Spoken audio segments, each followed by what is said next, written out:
Welcome to my signature series hip flexor mobility routine. What I'm going to take you through is the actual structure as if you were a fly on the wall while I'm training.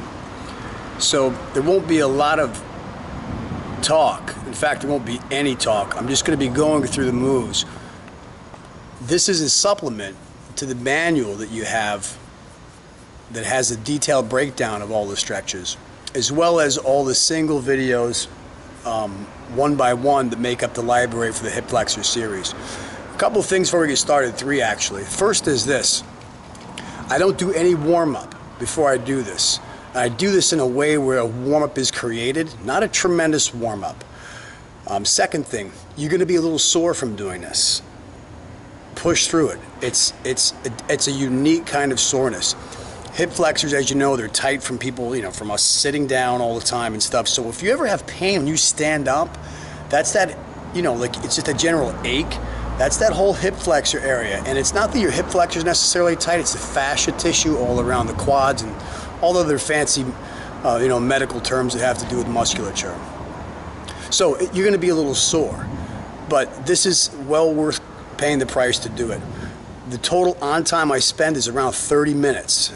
A couple times a week you want to spend doing this. And I recommend you do this before other training. Otherwise, it's just not going to get done. It's like throwing abs in at the end of a workout, for people that do traditional workouts. Like they never get to their ab routine, and when they do, they're often exhausted.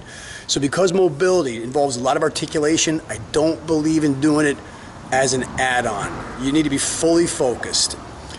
There's not a lot of sets. The sets are kind of long, and they always work in a few different ranges. So for example, take your finger for example. Your finger's a joint, right? There's muscles in your hand, there's extension and flexion, right?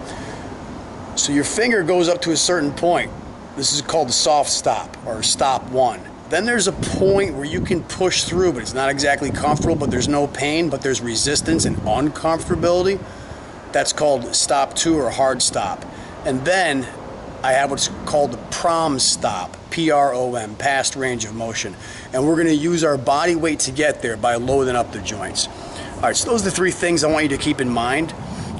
This particular routine that I got, that I do, it's not unlike anything you've seen. What does make it unique though, it's germane to Taekwondo players, high level, WTF, Olympic style Taekwondo, pretty flexible and pretty explosive people. So I hope you enjoy it in your cross training, and I hope you'll add that to your regimen.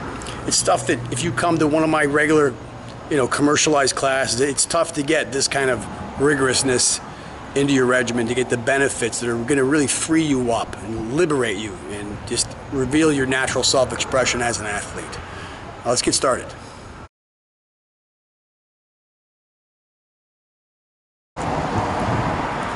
Welcome to day one. Today all we're going to do is a workout for around 8 minutes, and it's going to be only a hip flexor opening stretch. You might be thinking, why are we stretching on day one? Why aren't we working out? You might actually build up a sweat. Just trust me, this part's important.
That's it. And then we'll work on balance, falling backwards too.